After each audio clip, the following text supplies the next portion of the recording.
the smaller opponent can still win, provided if the other the other opponent doesn't person know doesn't know jiu-jitsu. jiu-jitsu. Yeah. 100%. Yeah, we were talking about this next door the other day, 100%. where size doesn't matter until you both know what you're doing. Yeah. They say that every 10 kilos, one belt up. But that was so evident in the early UFC because when no one knew what they were doing.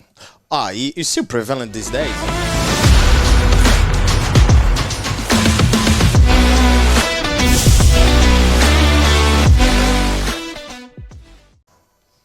Just don't burn out now, Funko. You've been on podcasts before, haven't you? Not like yours. Yours is very fancy. I've been one like in a zoom camera. Yeah, that was more like a last Zoom year, yeah? A jiu-jitsu podcast. Yeah. Like roll and die. Yeah. And was just kind of Roll and die. roll and die. Yeah. Yeah. It was on half an hour as well, so we didn't. It's a lot to cover in half an hour, I would say.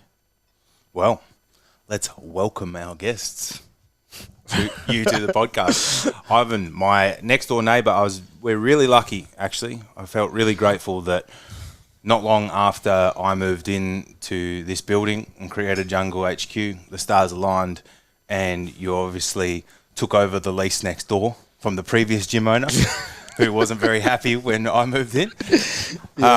And yeah, we've been able to form a really good relationship. You've been able to introduce me, I suppose, properly to jiu-jitsu and be my coach. And yeah, thanks, man. Thank you. I was very fortunate when I moved next door that I had a gym here and we end up like become good friends, and you start training with us and I start training here. It's a really good relationship. It's a mutual relationship and mutual respect relation. 100%. I really appreciate it. And it becomes a little hub here on Regent Street, actually. It has become a little bit of a health hub with, you know, myself and you, and then up the road we've got the CrossFit boys. Yeah, Clay, yeah. And then we've got the Beyond Rest, which I don't think is going to exist that much longer. I don't think so. I think another 2 years, maybe. Oh, okay. Yeah. Still got a bit of time then. Yeah, the lease is finished 2025. Yeah. So, and we have the bouldering. Like the bouldering place, the rock climbing place. The rock climbing, yeah. Have you done any of the rock climbing? Not bouldering. I did rock climbing, but I don't really do well with heights. Oh, really? No. You're afraid of heights? You're telling me the big, tough black belt is scared of a little height? Sorta. I don't really like to be in airplanes and things like that. Oh, okay. No. I don't particularly like airplanes either, but it's not because of the heights. It's just I fucking hate being on an airplane. Stuck. I didn't like climb it. Did it for birthday once, but never had opportunity to do many more times. So, what about the gravity floats? Have you done many of them? I did a couple of times. Yeah, I really liked them actually. Did you like it straight away? Yes. I think I didn't make it heaps of times. I think the first time I had my best experience, I think I could zone out for like the entire 2 hours. Mm-hmm. But I'm a little bit crazy when it comes to trying new things. I always want to try fully. I never want to do a little bit. I always want to do a maximum amount of time that you can do it. And that was the case. I didn't. Yeah, I didn't want to sing South Melbourne with Jenny for 2 hours. Yeah, that was my first time. You did 2 hours in the gravity float? Yeah. Really? I thought they capped it at an hour. No, I think you can do more. Yeah, right. I think I did the maximum amount. Mm-hmm. So I think the first time that I did it, I was so. But when I did it here at the Beyond the Rest, I really zoned out. It's a nice facility in there. It is. They're nice pods. It is. It's very comfortable. But I found by the third time, I had the issue of the water going in my ear. And, okay. I think I've put wax earplugs in before. Yeah, they give you the plugs, but Yeah, but they're the shitty foam ones, aren't they? Not like yeah. The foam ones, yes. So I remember the last time, I was in, and after I didn't wake up, and I couldn't not back on the zone again. You got too groggy, like too tired afterwards. Yes, and I come out. I didn't went out. I tried to close my eyes and relax again and do one more time. Didn't really work, and I was like, I think that's sort of the thing. If he doesn't catch you straight away, you need to pull the pin off and I do like other the day. don't they have a slogan on the wall there? Expect nothing. Is that what it says? I don't know. You just didn't even read it. You just straight in. I thought it was really good, a really good saying. Like it resonated because you go in there with that expectation that you're going to be very zenned out. You're going to disappear, have this floating meditation type experience, and then in your attempt to seek that experience, you Doesn't go through it. You Yes. can't get there. No. But do you think with so you just sort of described a bit of your personality there that you have to go all in to the biggest amount. Was that how it was with you when you first discovered and started doing jiu-jitsu? Have you just been a flat out jiu-jitsu ever since you first started? Yes. How old were you when you first started jiu-jitsu? I think I had my first experience jiu-jitsu around 12 years old. 12 years old. Yeah. I did judo when I was younger. And that was back home in Brazil? Yeah, that was back home in Brazil. I think I did a judo age, if I'm not wrong, 6 or 7 to 9. Mm-hmm. And our dojo was inside the school, and I think they shut down at the time. And I did other martial arts, but fluctuated a little bit, swimming, soccer, like every single Brazilian, handball, but never was my thing. Mm-hmm. And slowly I got back to, actually, no, that's when one of my mates started to learn jiu-jitsu, and he used to teach us at his house on the carpet. So we used to burn our knees all the time. We used to bash each other, like me, him, his 2 younger brothers. And more people started to come in. It was a Saturday event. It was a full Saturday event. Just in the living room? Yeah, I'm from, I'm born in Rio, but I grew up my entire life in Petropolis. That's like a mountain city. Like it's just 1 hour from Rio. So it's a very, very small kind of community, but we don't have much what to do. So it has a lot of kids on that city, like a lot of younger people. But you don't have the beach, and it's bloody cold there as well. Like so for me. Oh really? It's cold? Yeah, it is. It is. For me, because you're in the mountains? Yeah. Yep. Yeah. It rains a lot. Yeah. It rains a lot. It fogs a lot. And especially for my side of the city, I'm on the side of the city that it fogs all the time. So sometimes it's foggy on my area. When I get to the CBD, it was sunny. So I grew up like kind of in a cold weather. And we don't have many options. So what do you do with a bunch of boys? And I'm talking You like either about... do jiu-jitsu, play soccer, or get in trouble. Exactly. That was all a lot. Mm-hmm. So would you say a bit like how Aussie kids, a lot of them grow up playing footy and Aussie rules footy and cricket? Is it like jiu-jitsu and soccer?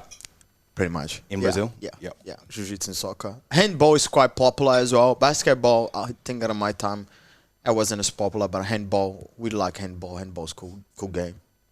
Yeah, right. You guys don't have handball here? I played handball as a kid at school, like in the squares, and you hit the... School, handball is... Just with like a tennis ball size ball?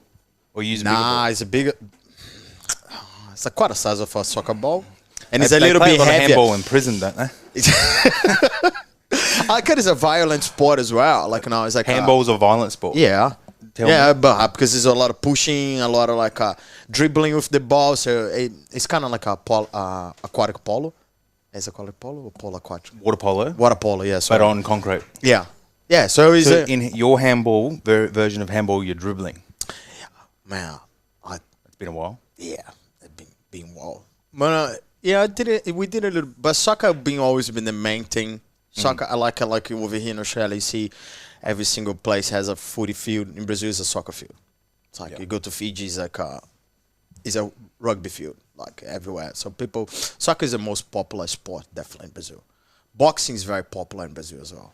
If you think like boxing is very popular.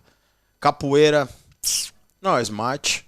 Judo is very popular, especially because we had one stage, Aurelio Miguel, I think he got 3rd place in Barcelona, if I'm not wrong. That's 92. In the Olympics? Yes, yeah. Yep. So it becomes to be more popular.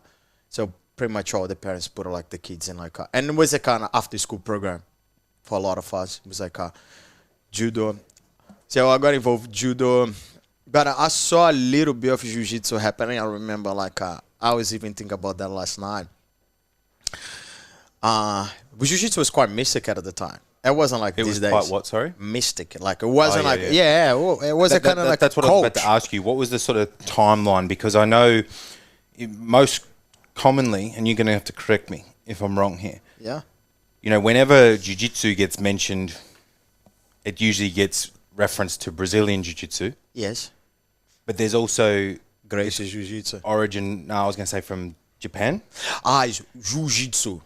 And what I wanted to know is what was the timeline? Because obviously the Gracies in the UFC is what sort of has been like a fire starter for the trajectory of jiu-jitsu, which is even more in the last couple of years seems to be just exponentially growing in popularity.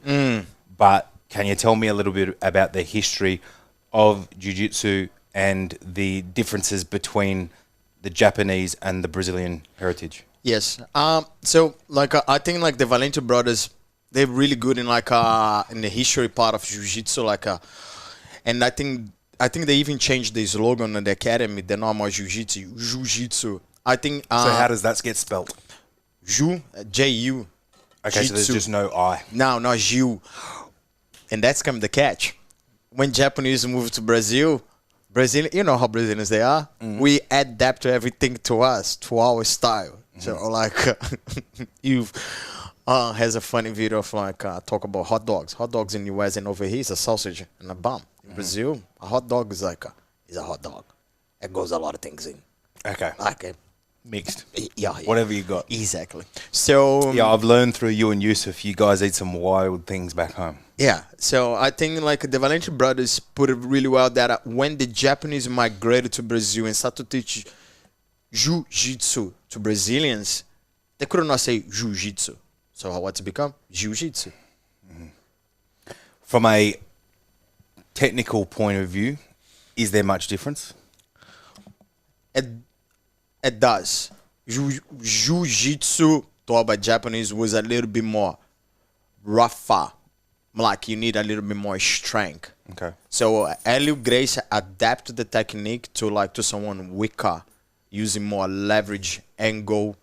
So that's when it becomes to be Brazilian Jiu-Jitsu or Gracie Jiu-Jitsu, I'll say. And that's really the overarching principle of what jiu-jitsu is meant to represent in a way, as that the smaller opponent can still win, provided if the other other opponent doesn't person know doesn't know jiu-jitsu, jiu-jitsu. Yeah. 100%. Yeah, we were talking about this next on the other day, 100%. where size doesn't matter until you both know what you're doing. Yeah. They say that every 10 kilos, one belt up. But that was so evident in the early UFC because when no one knew what they were doing. It's still prevalent these days. If you catch, like, I think someone put it really well. I do agree. I'll put it the same amount of money. If we come like style against style, I'll put my money in jiu-jitsu all day long. All day long. Like, all day long, I'll put in my money. Like, everyone says, like, if Royce will face Mike Tyson, or Rickson will face Mike Tyson, I still put my money on the Gracies. Really? Man, like, I know he's Iron Mike. Like, I'm a big fan as well. Yeah, I'm a big fan. I'm being triggered here. But when you close But the you reckon you could hold that gorilla? You remember he lived with the tiger? I think that we need to go for the old style of like UFC, that it was like no time limit, no rules. I think that we need to go back to that style. That's a big statement, though. I know it is. But I see where it's coming from. I know it is. I just like my art, so I'll always vouch for jiu-jitsu. You do. So, you started judo, jiu-jitsu around 12. When did it become more serious? 17. Yep. Like, I think you fluctuate a lot. Like, I fluctuate in and out on those years. Especially like they had a little bit of the financial side, because jiu-jitsu never been like I'll say like a cheap sport, I'll say. So I think I had a little bit from the financial from one side, but was a lot because. What do you mean by that? As a cheap sport? I don't think my parents like in Brazil at that time. My parents divorced, so mama really couldn't afford, and my dad, like, he didn't really like he likes karate a little bit more, so he didn't really want me to get involved as much with jiu-jitsu, I'll say. But I think one thing that was detrimental when I was growing up was like we do have like Fantástico, the Fantastic show. That's on Sundays, like 60-minute show. It's a little bit longer. Okay.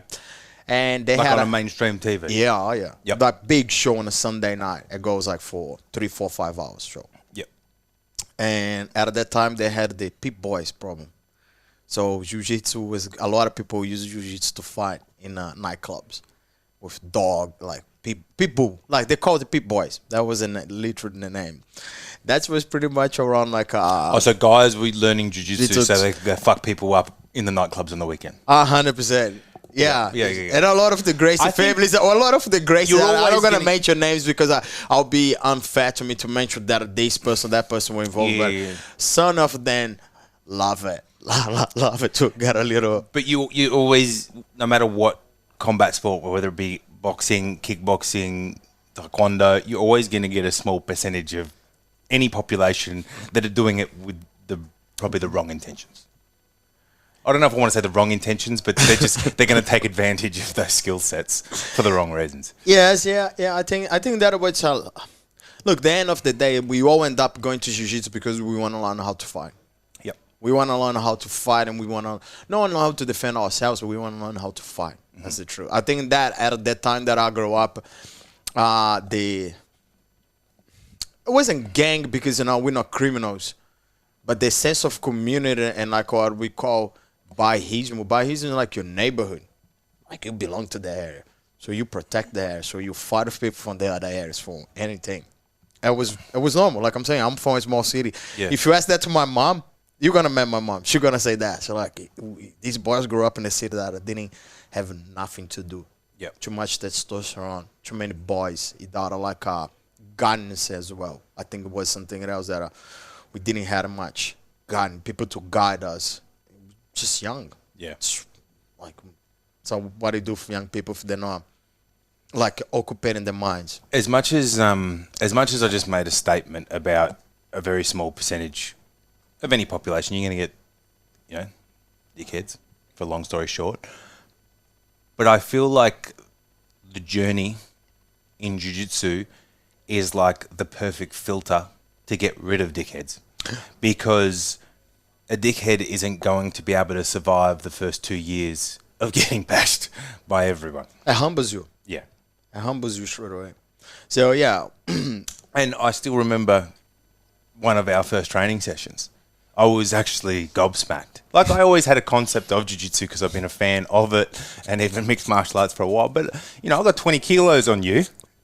And it's not like I've never been in a fight before. I played contact sports with tackling and wrestling for a long time. And man, I remember it wasn't even 2 minutes and I'd had enough. You were floating. You were like surfing me like a bull. And I was just gasping. It was very humbling. Because you start to have an understanding that once you remove your emotions from the fighting, you can handle everything better. Yeah. It's like I always notice that when you're very emotional when you train, you never have the best training. But I think that was just, I don't know if it was necessarily an emotional thing. No doubt, but there was heightened emotions because the adrenaline of the competition is there. But it was rather not knowing what I'm doing, and B, the composure from the experience and being efficient with my energy because of the skills that I hadn't yet acquired, Yeah, I know. I understand what you're saying. Because staying calm is such an important part of jiu-jitsu, to be able to manage that energy.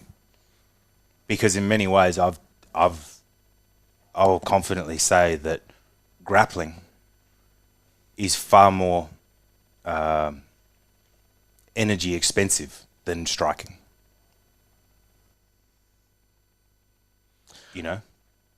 I think because striking doesn't really have that synergy of grabbing somebody else and that isometric contraction and it's full body exchange of energies as well. Yeah, and it's full body. But going back what you say, so yes, I started so I fluctuated in between other sports. Did a little bit of boxing, capoeira, but never been my thing. I don't know why. Yeah. Just end up going back to jiu-jitsu. And got back in like more serious at age 17. And then never looked back. Boxing's a young man's game too. And jiu-jitsu is something that you can probably carry on for a lot longer in your life. Well, I think when I was younger and like I learned that like I was great to have good mentors to my journey. Like I was very aggressive when I was younger. So I think boxing wasn't as good because I could not control my aggressiveness. And if people punch me hard, I want to punch them 10 times harder. Yeah, right. So it wasn't... And that works against you in boxing a lot of the time. It wasn't much fun. Or in jiu-jitsu. It wasn't much fun. And a lot of my mates are doing jiu-jitsu at the time. I would say my best friends are all black belts. Yep. I think maybe I can exclude 2 boys that they're not black belts. They suffer black belts, so I can take that. Yeah. They suffer really well. But everybody else is a black belt. That's another thing that goes, well, that's it. It's probably surfing, soccer, and jiu-jitsu.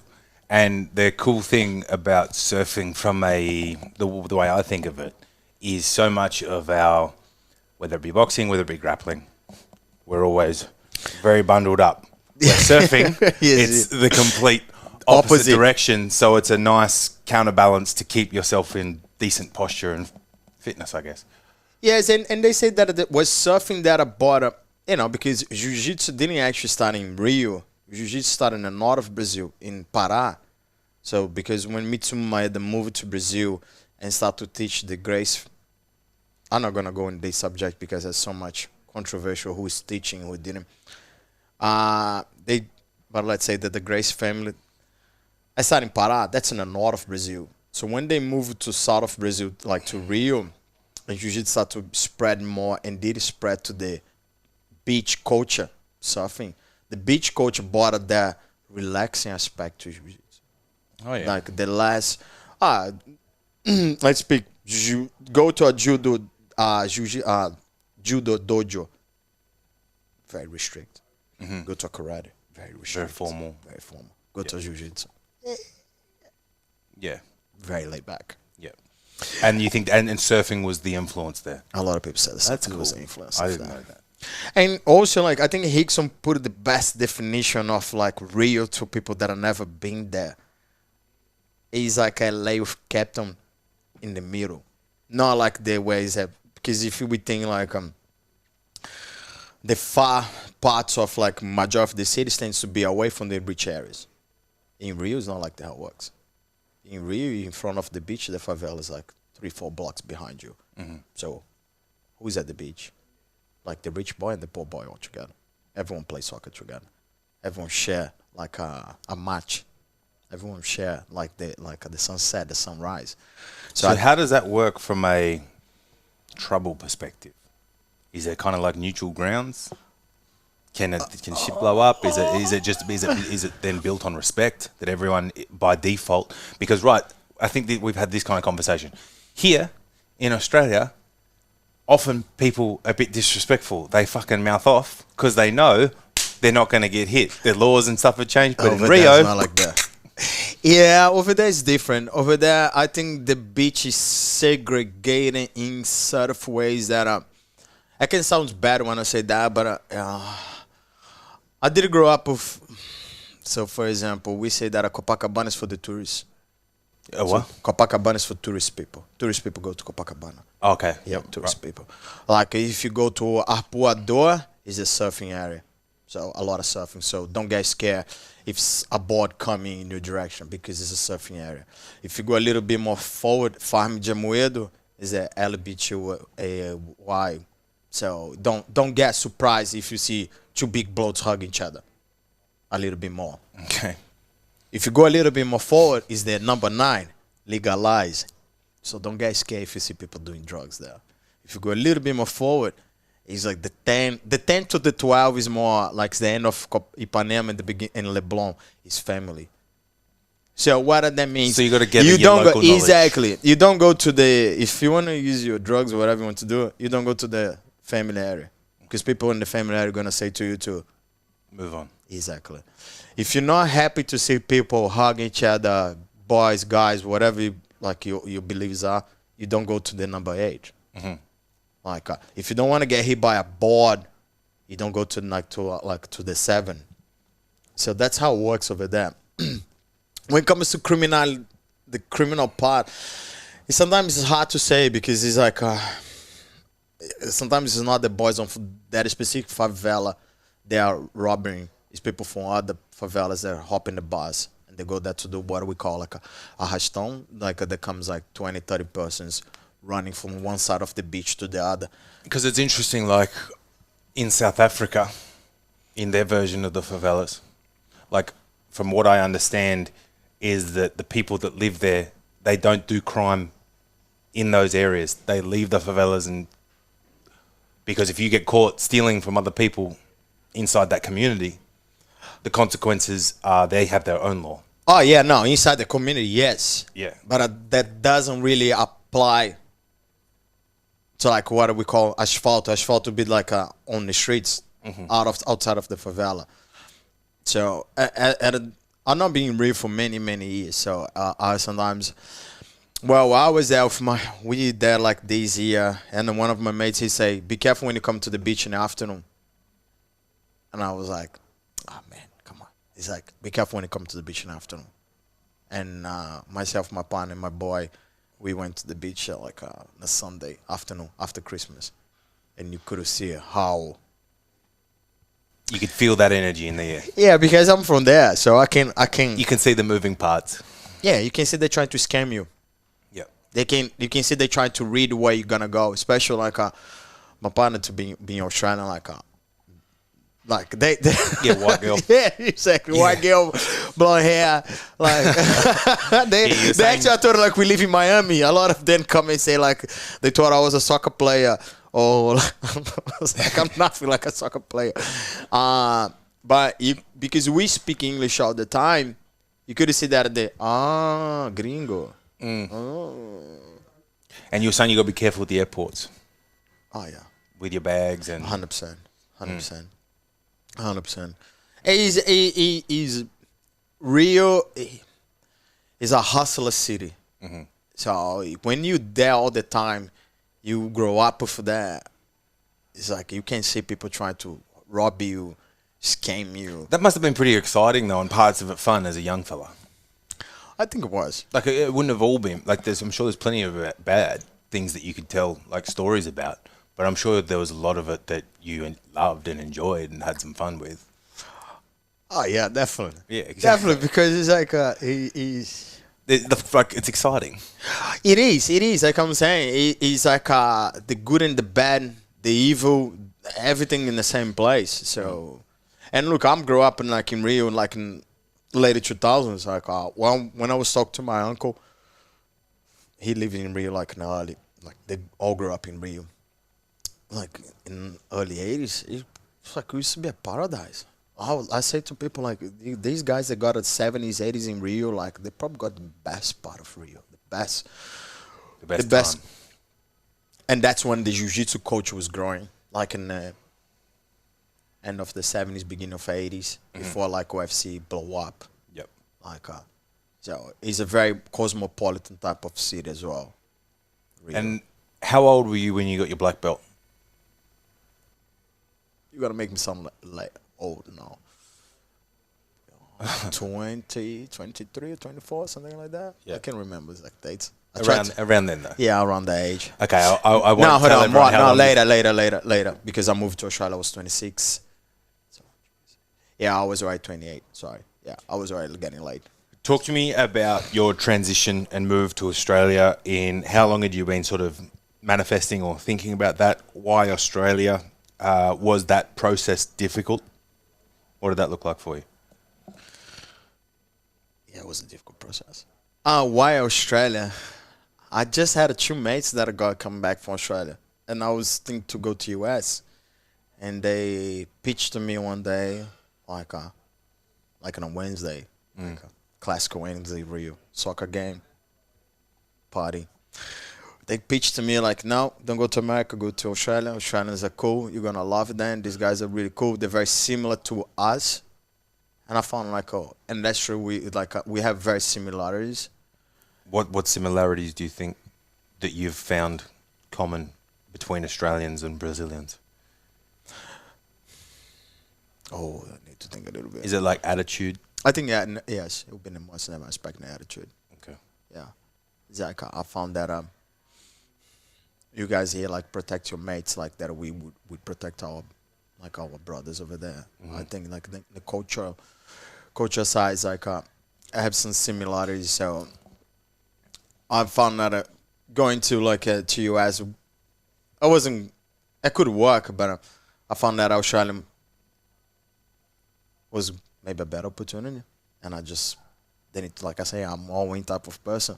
Let's go. I just ditched like here that I was very close to somewhere very far, and also like a lot of Brazilians migrated to America, and I didn't want to be another one moving to America. So coming to Australia now. Is there a particular place in America where a lot of them move? California. Yeah. I wasn't trying even to go to California. I was trying to go to Hawaii actually. Yep. Yeah, my plan was to go to Hawaii, but if it was tough to migrate here, Hawaii was even tougher. Yeah, for sure. So it was really tough. So I kind of ditched that idea, and I chose to come to Australia for a little bit. And I was gonna go back to Brazil, but I never did. Yeah. Being like 11 years. You citizen now? Huh? You citizen now? I should be. I pay my tax like one. Yeah. I pay my tax Ask like no one. questions, tell no lies. Yeah, I felt to. Yeah. You know, that never bothered me. Not that it really matters. No, not for me. Never. Always gonna be Brazilian, but I love this country here because I come. And your boys got I would both. say why is that so similar? Because when you guys play, everyone respect far out. When Australian plays, like everyone loves. Kind of, you could see that in a World Cup. Fed Square, 3 in the morning, mate. It was jam packed with people watching the soccer game. We're definitely a sporting country. Brazil is a sporting country. And if you look at Boy. even Melbourne, the city that we live in, it's probably almost the The best capital of sport. of sport in the world. I mean, we do AFL, we do soccer, we do rugby, we do only you guys know AFL, okay? We do tennis, The tennis. we do the UFC, You do surfing. we do yeah, surfing, Bells Beach is we like, do Formula One. That's so true. What You else? do so much. We do here. everything. You do everything in here. I think Melbourne is a capital. Definitely Melbourne is a capital of the sport. Yeah, I think so too. Yeah. So, yeah. No, my boy has has dual citizenship. Lucky man. Yeah. Like, yeah. You get it. But my partner can get it as well. It's not fácil. I think this is a little bit of a sidestep, but the topic made me think of it. I think, in my experience, getting to know you and a few of the other Brazilian boys, is that you seem to be a bit nicer than Australian blokes. A little bit more open to supporting one another, perhaps emotionally. And, I think I can speak on the behalf of probably both of us and many people that Jiu-Jitsu has done wonderful things for their mental health, and that not be just the fact that exercise in itself is an antidepressant, but there's also, and I've mentioned this before, it was one of the really unexpected things that I've found since transitioning the majority of my training to your place next door, is that it's a very unique environment, either in between rounds or more likely at the end of training, when people are exhausted, people have battled it out, and in the way that I described it, we know who's got the biggest dick in the room, metaphorically. Yeah, I understand that. So big dog. Yeah, exactly. So there's the ego's gone, and now it's a very safe place to actually communicate, because the tough guy doesn't have to pretend to be tough. No. So if you've got something that is bothering you, You need to get out of your chest. it's a nice place to be vulnerable with one another once that friendship has been formed. Oh yeah, 100%. I can say my perspective. Like, so when I started jiu-jitsu, pretty much all my friends we start together. So I remember we used to fight and stop to talk to each other. Actually, I hate you. I don't talk to you anymore. And the next 3-4 hours, like, you see guys like hugging each other and crying. I can say like, oh, I'm so sorry. Days I didn't mean. And so I think like we never feel fell down for us as I think I'm not saying that all Brazilians are like this because like I didn't like I'm saying I didn't made other much sports apart of jiu-jitsu. But I remember in jiu-jitsu, no one felt that you were less mainly or below someone because you're feeling here or you feeling here.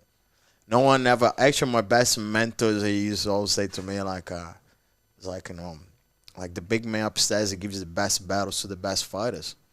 So if you have one in front of you, embrace it. And I never feel bad to talk to my friends that I had a fight with my girlfriend and like she ditched me or like one of my other mates the same thing. We feeling doubts in life about like what we're gonna do. We're just young, and once again, like a lot of us didn't have a father figures in our lives. I'll say that I didn't have a father figure. One of my best friends, I think that guy for me is like, he's a top lawyer. Love that guy from the bottom of my heart. He didn't have his father as well. So me and him, we always could talk to each other, how we feel and how his life was going. Without judging or without making fun of each other. And I think that was a big support. So more and more, I always show that to my students as well, that I'm here to listen and not to judge. That if you have something inside your heart, I think it's more mainly to talk about that than hang yourself. I did find that quite surprising when I moved to Australia. That by the time that I was here, not directly, but indirectly, I knew more people that commit suicide than actually spoke about the feelings. Because I think you guys over here are too much on that fed up, mate. That's what I'm saying. And that's maybe what I meant by nicer. Yeah, I understand. I didn't understand the context of nicer, and I understand what he's saying. Just because Aussie culture between men is and it's slowly moving, but the stigma still exists, and a lot of people still have difficulty to talk about the feelings in expressing sides of themselves that maybe aren't so manly or tough. Well, but it goes back on what we say. If I can offer you my neck, my arm, for you to break it, for you to strangle me. Yeah. What is the point for me to talk how I feel? Yeah. How I offer true. How I offer my neck for you to strangle. You feel like I say, if you're a douche, you hurt me. But you're not. I tap and you let it go and we keep going. I offer my arm. I feel the pain. I tap and you let it go. So that means I can create like a bond, not from blood, but from sweat. And also trust. 100%. I trust. That's why we have that rule. What happens in the match, you stay on the match. You don't comment about how was your training for other people. Yep. It's like, it can sound dark, but no, it is not. Because you comment about somebody else on their behalf. And you also don't know what was going on with that person that day, and they don't give a fuck. And you kind of even spoke about this when we were having a laugh about belts. It's like, you can go buy a black belt. You can buy whatever belt you want. The guy at the store, he doesn't ask you if you train. He just saying, hey, I have this quality and I have this quality. But that don't mean shit. Definitely, because the mats don't lie. Yeah. The mats don't lie. And not every person wants to go to war every day. Not at all. Not at all. Maybe you're sore, maybe you're tired, maybe you're not there for that today. Not at all. No, not at all. I think that's a big change, like as well. Like it becomes to be more therapeutic thing, like part. It has a fighting part that's fun. It's hard to grind each other. Yeah, it's lovely. I'm not gonna deny that. The food chain needs to exist to keep like the standards, but it's not every day that he wants to fight. Sometimes you just want to go there.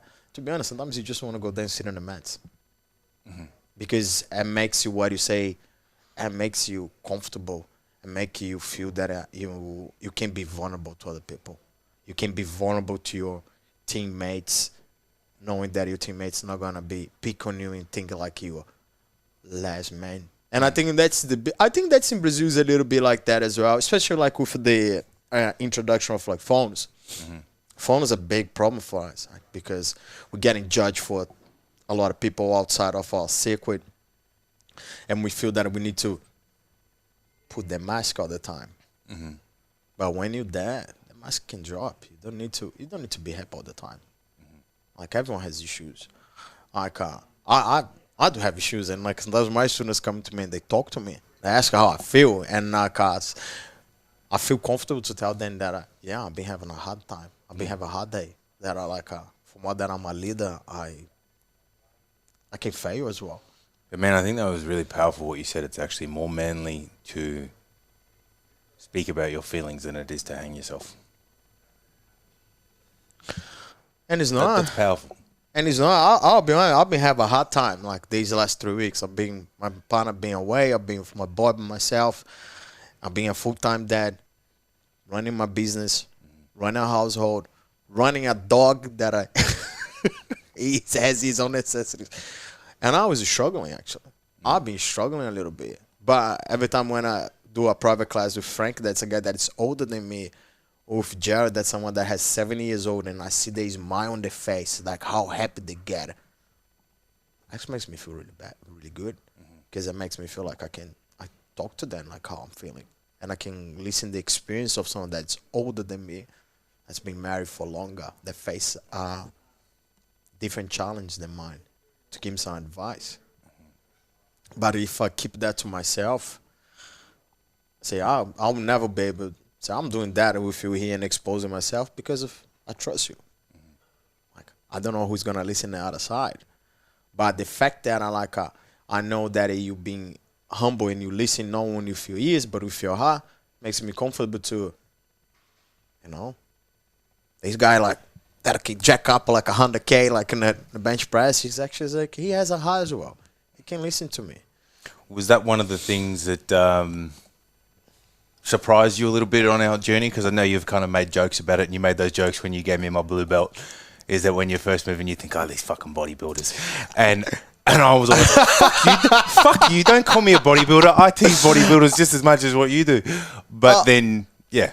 I think because you look like I'm saying, like instead of ways, you look like a lot of like Luis for me.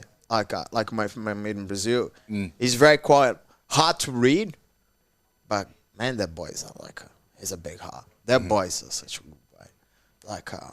So I think once again he's he's showing that you should not read a book by the cover.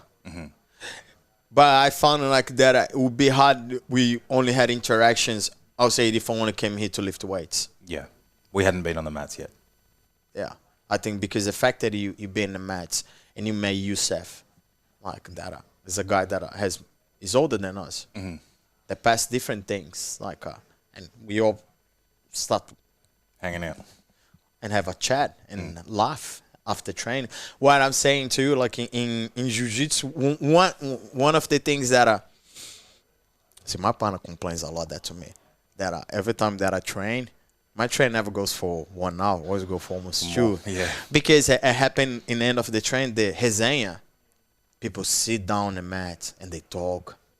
And people have maybe the different patches that has a little group that talk about one thing, has the girls in there that talk about or they'll be like, oh, you show me this thing, you got me with this thing, how'd you do that? So it's the sharing part. Yeah. It's the sharing part. And that a lot of that part, sometimes people just want to listen, someone to listen to them.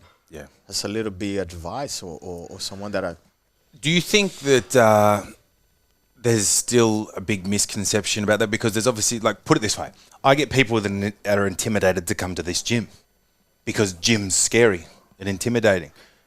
When you go into whether it be a boxing gym or a dojo or anything of that nature, I feel like there must be an even bigger barrier there where people feel scared to come in because they think all fighters, this is going to be aggressive, intimidating place, where as we've just described, it's really not. But do you feel that there is still that perception? It does a little bit. I think not so much an intimidation aspect, is more like an aspect that I think we live in a society that you cannot start from the bottom again. You need to start here. If you were I love when I see people I have this, I can give you this, I'm not going to mention names, but I have this example of this girl. She's a financial advisor for a big investment company. And she was Powerful woman. Yeah. Yep. And she came in, she's like, I love it. I love it because I'm starting from the bottom again. Because I'm already on the top. Yeah. And I'm like, yes, you're gonna get. But that When- speaks to her individual mindset. I think when people wants to do the class and they start to compare themselves to against the partner that is doing better than them, that's when it's the issue. That's when they quit. But do you not think there's even a bigger barrier to even get people to their first session because of the intimidation factor that doesn't really exist but does in their mind? It does. Like, is that probably one of your biggest obstacles for getting new business, do you think? Yes. That a lot of the times people make like they book into the class and they cancel. Yeah, because you say that they scare. Do you think having more women joining up to jiu-jitsu academies It's awesome. is helping break down Yes. some of that barrier? Because I 100%. think it's awesome to Yes. see more women doing it. It breaks a little bit of the masculinity thing. Yeah. It's like too bloke, we too tough. Like Yeah. that time pass. I think that time to that pass. Like to stinky academy is like. I know what you Like, mean. you know what I mean? Like to academy that are like You want to hold those traditional roots, but you need to move with the modern expectations. And I kind of, in a way, have tried to do that with this gym, and it was a little bit of a personal barrier for me in a way, because I think I've shared with you, like, the first gym that I ever trained at, you had to put a token to go through a steel cage, and the bars had rust on them. They had metal plates and they were duct tape, and you look at the wrong person, they're going to bash you in the car park after training. And I loved, that's where I did my time. And so I was like, fuck, that's what inspired me. I want to create a gym that has that energy, that feel from the aesthetic. But the reality is, if you want to run a successful business in Melbourne, today, you need to be well. You need to be clean. It needs to be hygienic. You need to be well mannered. It can't be intimidating. So to try and find that balance between the two. That's totally right. But for a while, I kind of had this attitude that was to my own detriment. Where I was like, "Fuck you! You're not here for the facility. You're here. You're to here lift to train." weights. Yes. I was like, "Stop fucking complaining." But then had to sort of take my own emotion out of it and go, "Oh, yeah, I can see where that standard is." You know. Well, that was something before I opened my own academy that my coach faced before, because he has he runs Grace Petropolis. He's been very successful, but I got on one stage that he's he was losing a lot of members. He wasn't able to retain because he had too much a competition academy. So people used to come in to get bashed. Yeah, right. And I wasn't holding. It was a fighter's gym rather Yes. than a. I wasn't holding members. I would say that a lot of the competitors, they're still my friends out of these days. We're still friends, but a lot of them didn't understand that that was his living. I think that was a lot involved. That was his living. That people not paying membership, not helping out with new members, not helping to clean. So that becomes to be like a issue. So it goes in what it's saying. Like if you have academy that you might be amazing teacher, amazing coach, but if your mats are dirty, your bathroom is dirty. No one's gonna come in. No one wants to train in that these days. No, and if you might be a mediocre coach and have a beautiful facility and people gonna come in. Yeah. So I think the facility is very important, to have the clean mess and have a good culture. I think have a good culture when people respect each other is very important, because in the end of the day, we all have different different goals in jiu-jitsu. I think in jiu-jitsu is I was very fortunate to learn with people that I learned, because they didn't want to saw it as a fighting sport. No, they saw it a lifestyle. So it involves all other aspects. I love you guys talk about the breathing out of day. Yeah. I brought them. And I was like, I learned about breathing 10 years ago. I think one of the Hickson class. And I joked about it on that podcast. I said, it's when I started training with you, and I was, I was rookie as, and you'd say to me, "Shut that fucking mouth." And it took exactly. It took me a while to learn how to compose that breath and use your breath. You taught me with your counting. You guys talk a little bit about nutrition. Yesterday I saw something that was a phenomenal for me. It was just a short from the Instagram podcast, and this lady saying that pensioner that is getting his 60 or his 70 and cannot afford to pay his medicines. I didn't fail now. I failed before when they didn't look about their health. So I think jiu-jitsu involve a lot of health. I think that the family Gracie, they did a beautiful job like to disseminate jiu-jitsu not only as a martial art, but as a lifestyle. It's a lifestyle to like for me, like I'm not saying that I don't drink. I drink a little bit. I'm not saying that I don't eat a burger. I do like to eat burgers as well. But my diet's more composed about good stuff than bad stuff. That my daily base is like I'm mainly like in a way to make me look at the future and say like I love to see Helio Gracie, and like I remember Professor Pedro Sal saying to us that with 92 he'll flip you. Yeah. Try to grab him and he said like, the old man will flip you, he'll choke you. He will not remember your name, but he'll choke you. Yeah. And I was like, wow, that's amazing. I want to get to that. I want to get to that age. I want to get to that age that I'm physically, I'm fitter, I'm well, I'm mentally well. I'm not depending on someone pushing me on a wheelchair. Yeah. So I think like when I teach jiu-jitsu, once again, I think the breath, the nutrition, everything while you're talking here on this podcast, a lot, we teach that as well. Yeah, it's definitely embedded in it, and it's like, you know, from someone spent years doing PT and now moved into sort of more health coaching. Most people, unless you're training for something very specific, whether you're an athlete or whether you are a bodybuilder, most people just want to look a bit better without their clothes on. They want to have a little bit more confidence. They want to have more energy and better mood. They want to have good health and longevity. And it's like, so most people should do some strength training. Everyone should lift some weights, right? Because as you kind of even mentioned, as you're getting old, if you want to be able to maintain function, one of the main reasons why people's metabolisms don't slow down, they lose muscle tissue. And that's why your calorie bank account goes down and you become weaker and become frail and you hurt yourself when you fall over. So you should be aiming to lift your weights like a lifestyle. Doesn't necessarily have to be to try and be the Hulk, but lift some weights for your well-being and longevity and health and pain reduction. Some people should probably do some sort of yoga and stretching, and you should do some sort of cardio. So it's kind of like with the combination of doing a little bit of weights, and then you go to jiu-jitsu, where you got the yoga for the tough guys, and you get your cardio without having to do cardio. Like, I hate running. I hate running. I don't have the knees anymore. Yeah, exactly. I've got all the excuses and the injuries. I'm not going to go for a run. I hate it mentally, but I get that by rolling without having to feel like I'm trying to do cardio. It's unbelievable how you roll, and independent if you win or lose the rounds, how mentally well you get it. Like how you feel satisfied. Yeah. You're satisfied that you fight. And it's like I might be driving home after training and someone cuts me off. 5 years ago, I'd be fucking chasing them, hoping to get them pull over. Now I'm just... Well, because once again, I think fighters are the most, like I said before, not everyone, but you just know how much damage you can make to other people. So why you wanna fight?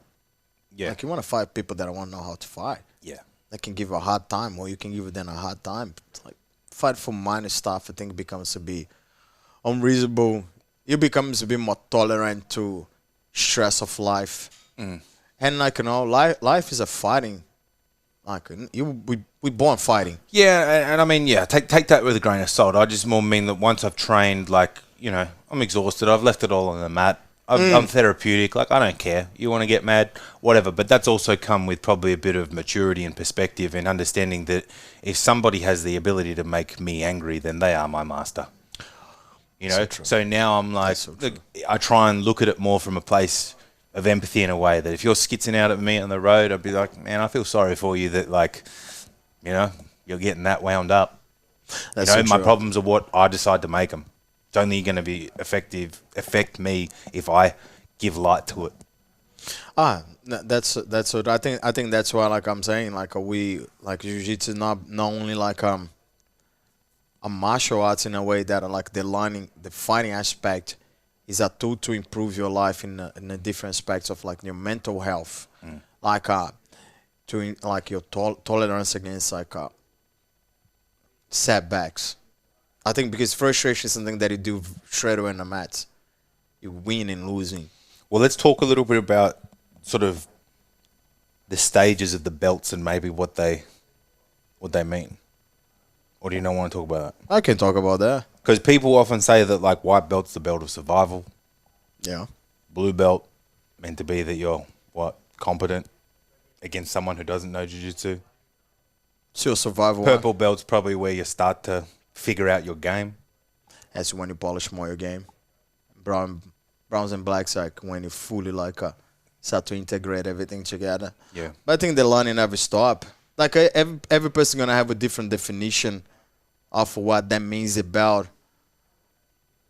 I think in the end of the day, every person has a different path. Mm-hmm. Everyone's looking for something. I cannot imagine someone with like 7 years old will be able to perform as someone who's 20. So I'll imagine the 20-year-old guy, his belt has much more meaning, like in the fight aspect. I want to compete, so I want to improve. Someone with 7 is much more like, I want to just have some fun. Yeah. I just want to know a little bit and enjoy myself. And do you think with the growing popularity and movement of the no-gi version of jiu-jitsu that the belt system, the importance of the belts for some people is changing a little bit? Like if you look at sort of like ADCCs and lower belts still competing and doing really, really well because there's such a bigger wrestling element to it. Oh, we can look at it. Like, what do you think the future of jiu-jitsu is? I guess is a good question to sort of ask. I just jiu-jitsu gonna keep growing. Yeah. I think it's naive you say that jiu-jitsu. I think someone mentioned that jiu-jitsu is gonna die and no-gi is gonna take it over. Last weekend we had the Brasileiros, 8,000 competitors in 10 days. Yeah. I think someone was saying that the world masters get close to almost 10,000. It's the biggest, a part of the Olympic. It might be wrong in my words, but it's the biggest competition in the world, a part of Olympics, with a number of competitors in one place. And that's back home in Brazil. Now the world masters in Vegas, Okay. and the Brasileiros in Brazil. Yeah. So you talk about like kids, adults, masters, female, male. Mm-hmm. So no, I don't think so. I think no-gi always gonna have the space, but the truth is like, could you wrestle with 60? Wrestle hard with 60 At years 60 old. years old, probably not. Can you do jiu-jitsu with 6 years old in a gi? Probably. Yeah, so that's your answer. I think like no gi is always gonna have their space, always. And I found no gi cool as well, but I think like the gi always gonna be there because the traditions on the gi. No gi doesn't have belts, so yeah, like it's so true. You see J Rod, for example, Nick Rod, those guys, they are like A-grade wrestlers. Yeah. So it's not surprised that they do pretty well, like in no gi and like, pick it up some submissions and put it together. Yeah. And I found that amazing. That's not the average person. Average person takes time. Like, if no gi is gonna be more popular, great. That means jiu-jitsu is getting more popular. Yeah, there's no bad thing No, about it. when it comes about the belts, the federation doesn't recognize no one in a black belt, no gi. So you cannot say that you're no gi black belt because you're not. Hang on, say that again. The federation does not recognize if you And that's the a BJJF. Yep. You cannot grab your belts just doing no gi. They don't recognize that. They only recognize. So you won't gi. get ranked unless you're doing both. Exactly. Some people gonna not gonna care for that. That's fair. Mm-hmm. It's like for me, it doesn't really bother me, man. Like I have more fun in the gi. I like no gi, but I have more fun in the gi. Yeah, I know you do. I'm a passionate for the gi. Yeah. Like I love the gi. I found the gi is so much more fun. I found more fun, but I cannot deny that no gi is cool as well. Mm-hmm. But it's just like style. I think it's pure style. I think like let's put it like surfing. You have people like in a little rockets, and you're gonna have people On longboards. long longboard. Yeah. They both are popular. Yeah, they are both are surfing. Like so, you say it's like that same definition. Gracie jiu-jitsu and Brazilian jiu-jitsu. It's all jiu-jitsu. In Brazil, no one says I didn't even realize there was a difference between Gracie and Brazil Jiu-Jitsu. that. Doesn't that definition just got created because someone didn't want to share the name. That's what's okay. So I think that'll be my easier way to say. Someone didn't want to share. But in the end of the day, Jiu-Jitsu is growing more and more and more and more. You see the UAA, like the Jiu-Jitsu is part of the school curriculum. Oh, yeah. Yeah, in the UAA school, like no gi, the gi. It's part of the school curriculum. I think in Brazil, we're going to start to become part of the school curriculum as well. Like, and you see the improvements on the behavior of the children, like kids are doing better at school, like because once again, it's not only it has a part of the grapple, yes it does, but it has an educational part as well. It's a very cerebral sport. It's not emotion, like you were saying. It's problem solving. It's thinking. It is, but what are one of the main benefits people ask all the time? What is the benefits that are for you that you can put them higher? I'll say that it was like a self-confidence, because once you build that you can trust yourself, you can do that. Yeah, you change, and you've faced adversity 100%. And so when things Doesn't life go your presents way. you with a problem, you don't crumble under that. No, You just go, okay, well, how can I navigate around or over this? mate, you as a me, we passed through COVID. We the both ones that came here and we saw our both business closed for Long beyond time. the rest was open before than us. We saw our business got shut down for almost 2 years. And how depressed was that? I used to keep to myself that life was on my back now choking me hard. I just need to be patient, remove that choke out and turn and come back in the God. And that's what eventually we did it. And eventually we passed the God again. And we in the mount position strangled that thing. So like I always put it in that perspective. But when I see the kids, when they build the confidence and far out, the kids do so much You got better. a lot of passion for the kids, don't you? 100%. Because they're the future. You've got a big kids program next door. I do have a kid.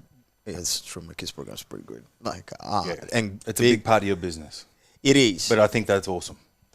But I do the kids with love. I love to see the kids that don't shake your hands and shake your hand like this. In 6 months, they look inside your eyes and shake your hands. Yeah. I love the kids that used to get bullied at school are not getting bullied anymore. So that's what I'm saying. I think the confident part aspect is is huge. And the number one that comes secondary is the discipline. Another day, another mother was saying to me that she's like, Farad, he just changed. He's a different kid now. He's so more disciplined. He listens. He does his bed. He eat his food. He get ready to school in the right time. He's always ready. He's always. And I'm like, it's the discipline. Because you know that in order to do the things that you want to do, you need to be disciplined yourself. But it's also that respect element where you're put into a very unique environment where it demands respect because you have to. Otherwise, you're going to lose. Yeah, I think I can get the best definition that I think I'll find here on my, because I saved that save once. I copied for that for someone, but I found that the person mentioned that was the best definition that they heard about Jiu-Jitsu, and I was like, that's so true. There is no safe zone here for your child. Here your child will be pushed to the edge. He or she will be tested to the very limits. Your child will tap, your child will lose, your child will cry, your child want to quit. But I'm not letting them run. Here they will overcome all of that. So I think when we teach the child that yes, they're able to do that. Losing is part of life. No one wins all the time. I think that's one of the problems that I face when I get the children. Sometimes even the adults. People don't know how to lose out these days anymore. We don't know. But that's society's influence by giving out those participation ribbons and rewarding them for everything. I hate that. I think hate that's it. really It's bad. bad. I think that's really bad. Yeah, it's really I think bad. Mr. Enzo Gracie did it the best way. He told to his child to throw his trophy for participation on the bin. Yeah. He said, throw that thing on the bin. Yeah, that means nothing. That's means like going nothing. to buy a black belt. I think in order to be the hammer, you need to learn how to be the nail. In order to be in the top, you need to learn how to be in the bottom. I did mention that in the other day for the kids and for the adults that a lot of the times I want to give them the belt. I want to do more because I found that is important. But a conscious habit need to think that if I handle something to you when you're not deserving, still I'm giving you a stick. So I'll amputate your leg. I'm not pushing you a little bit more. I'm amputating you. That means like they're not gonna pay the price right now. They pay the price in 5 years. Because I gave it to you. Yeah, you're reinforcing that wrong message. 100%. I prefer to let you to have a chat with the parents or have a chat together and work on a strategy to get you there. Then, hey, here's the belt. Here's this. No, I like to see people putting the work and grind for that because it's not me, it's them. I think that's what something that I understood really well. Once I think I was doing exams to belts, I was make people please me, not please them. When I make people work for the belts, they please themselves. Because it was you, wasn't me. I always did the work for my belt. And I'm still doing the work. Like I noticed that I don't want to amputate no one. I want to say, he's on the Bible, no? What are you talking about? You nearly amputated me. That was the ref. I want to say that in the end of the day, I think like it's so much reward when we work from that. That's when we just like, oh yeah, like someone gave me the belt. No, 100%. When you receive something that you've worked hard for, whether it be in jiu-jitsu or whether it even be, making the gym. I remember I tell a story how it was my birthday and all my friends were overseas and I was sitting here by myself polishing concrete and had a beard full of concrete dust and I was just thinking how lonely and how much this sucked. But I was grateful for that moment, knowing that in 6 months' time I would look back and laugh and cherish that memory because it was worth it. I know that feeling. You know that feeling? I know that feeling because like and it's also the thing I said to myself, I was like, this is when most people quit. And that is why they will not have the lifestyle that I have. That's so true. Because that's when most of them quit. I think that's the philosophy that you implement here is like the philosophy that I believe. You cannot get the rewards for something that it didn't work for. And I feel like that's whether it be jiu-jitsu, whether it be in the gym with the weights. It's exercise in general. It's the one bullshit detector that exists because everything these days is so instant. Through the internet, whether it be Uber Eats, whether it be Tinder, whether it be watching movies, anything you want in this life, is in the you palm can of have your it hands. right now. It's so true. But your health or physical skill is the one thing that you can't just buy. No. That's I think that's when like we spoke about that before. That I think people lack on all those things, and eventually they need to have like high pressure. They're like an 80 plus medications, and you're like far out. You could have changed that. Yeah, long time ago. A bit late now, but. Exactly. I think like, once again, what you say is like I do believe that in every single day when I wake up. Motivation is amazing, but it ain't always there. Nah, the discipline is like the disciplines. What Iron Tyson said, is do what you hate like you love it. Yeah, you should. It's not every time I want to come to train or to teach. I'm 100% honest with you. And a lot of times I even want to come to do the weights. But I do. I know it's not been my best lifting, but I know I took it in. I know I'm tipping. I'm tipping. I know it's like how that a soccer player say with basketball player. It's like it's progress. It's 1%, it's 5% better, it's 10% better, it's 50%, 100% better. It doesn't matter. It's some progress. I think like you say, we live in a society that these days that we want instant reward. We want straight away to get reward. You see that like in the financial world, everyone wants to do crypto. Yeah, because they want that quick. They want that quick cash. But they want that quick cash. But when they lose the entire money, like the guys lost in Sydney, I think a couple of weeks ago, entire like savings and And I'm like, Man, I got a lot of friends in that boat. man, how come you couldn't lend your entire money to someone without even make some research without? Because you're greedy. It's gambling. But you're greedy. You don't wanna come in here and lift the weights for 5 years to get a nice biceps. You ever been into gambling? Do you gamble? Do you punt? No, I hate gambling. Yeah. I hate gambling. I never gamble in my life. Maybe Yeah, like here and there, like it's not popular in Brazil as well. It's Yeah. something else. It's not popular in Brazil. It's not gambling is illegal over there. It's just something that it's not good. It's not good. I've seen it chew up a few people. I know it is. You know, it's no different to drugs. It's still that dopamine. It's still that addiction to that win. But it's depressive as kind of like I think the first time Yeah, you go look at the pokies, the people sitting in there. I think like when I come to Australia, it's something that I want to do. I want to go casino. Oh, you want to see a casino? Never been inside one. Yeah, let's go there. How was I?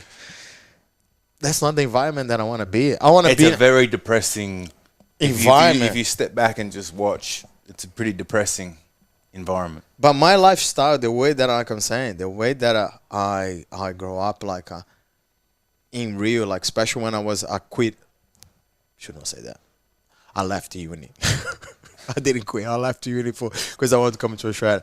I was like, and I wasn't working anymore. It was one of the best things. It was like going to the beach in the morning, nice bike ride, and beautiful coconut water, training. Papayas. Papayas. Living the real lifestyle. Yeah. My missus love it. I say all the time, like, the sun in the bun in your face, you breathe health. Like, I think that's like, that's why people in Rio is really health because like, it's not that expensive actually. When you really think like, it's not that expensive. It's free if you want to go for a run. Mm-hmm. It's not that expensive to have a good meal at home. It's cheaper than have Maccas. Mm-hmm.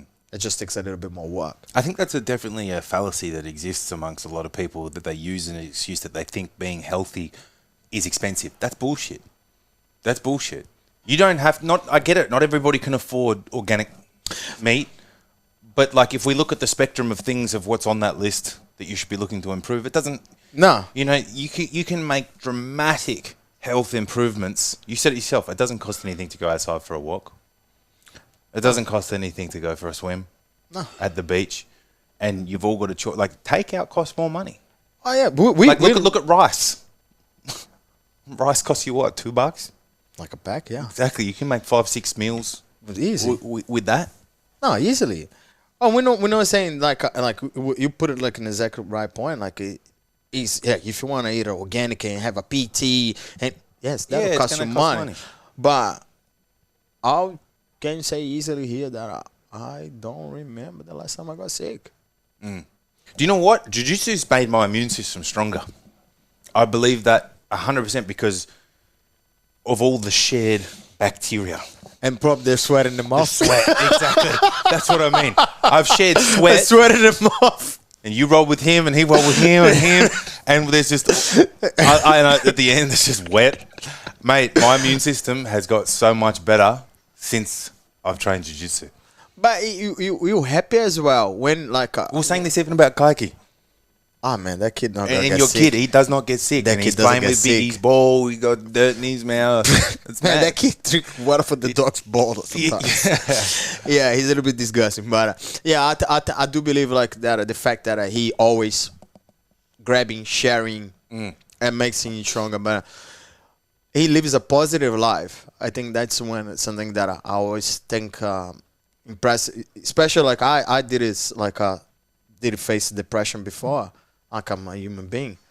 No, that kid of yours brightens up my day sometimes. When I pop in next door, don't expect to see him there, and he comes running across the mats with his arms up. It's pretty beautiful. He's a good kid. But that's what we're looking to do now, to build like a stronger generation, or a generation that are gonna not only for men and women like that will support us. As I think I did find out this article quite important yesterday. Talk about like to asking to business to come back to the offices, and the main definition wasn't because you're gonna be more or less productive at home. It's because leadership you only teach by leaders if you dare. You cannot teach leadership by you got to do it with your actions. You got to demonstrate it. The leadership needs to be done there. So your child needs to see you like to eating healthy, and he'll be healthy. to have a positive attitude. they're going to copy what you. They're going to copy what you do. That's why I work so much with the children, because I found that like I'm a human being as well. I feel bad sometimes. I have my days. I suffer, but I always try to have like a positive attitude. Yeah, well, that's definitely evident with you, man. Like I noticed that you even said before, sometimes you don't really have the mood or the energy or can be bothered coming in to do the weights, but you always come in, and you wouldn't know that. You hype yourself up pretty well.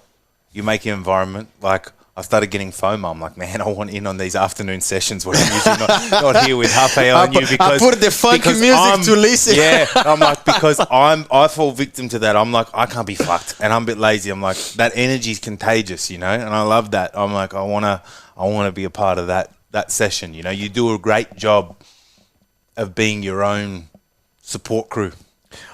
I think because I remember the boys like we. One of my friends, his name is Gabriel. It's like he's one of the boys I mentioned like in the very beginning. I was mates with his brother. Unfortunately, his brother like died, and but we became good friends, like the twins. They call fatties because the twins. That boy, he's just like 100 kilos, but he moves like a featherweight. Yep, he's unbelievable good. But he creates like we kind of like I say, we younger boys with no much to do, so we create a code, and we pretty much mock up the code of the French legionaries. No man gets left behind. You carry your partner until you die. Some things like that. So that got pushed through our mind when we were young. So we used to do hikings of 6-7 hours, no stopping. Didn't have phones to listen to music. It was like, I'm too tired. No, you're not. It's really cold. Let's go in the water. Yeah. Let's train a little bit more. Let's do a little bit more. So I think that's all that all those experiences have built your foundation. It did it. And I always think about the boys when I feel sad. Like I have bad days. I always think about them and like everything that we passed through and everything that's once again, have a bad day. It's part of life. So it's a day by day. And there's always someone who's got it worse. That's a classic Brazilian expression. If you want to listen to a sad story, sit next to me. So we try to always be positive. I think that's the main thing. And and once again, I think that's when Jiu-Jitsu comes and play a role, because you need to be there at the moment. You need to be living there. That's what I say to something that Tyler taught me about the weights. I used to close my eyes when I used to do weights. And I was like, why are you closing your eyes? You need to live the moment. You need to feel the weight, like trying to tear your muscles and you push back. And I'm like, that's so true, because I don't close my eyes when I train. I'm there at the moment. I need to see what I'm doing. I need to feel what I'm doing. I need to be in that moment. So I need to be in the moment as well. So live in the moment, push all your problems out of your head. I'll tell you where else you need to be, brother. I know, in the 5 class. minutes. I know. So I could sit here and chat with you for hours. I can't stay here for hours. We will do it again. We're there for another one. So thank you very much. Giving me the time, nah, man, I appreciate it. Again. We didn't have much a script. So no, we had no script. Sorry. We don't need one. But I will link all your details to the business in the show notes below. Like always, guys, like, subscribe, comment. Look after us. That means a lot and helps us grow the podcast. We'll be back soon. Amazing. Thank you very much, everyone. Thank you, brother. Thanks. Thank you.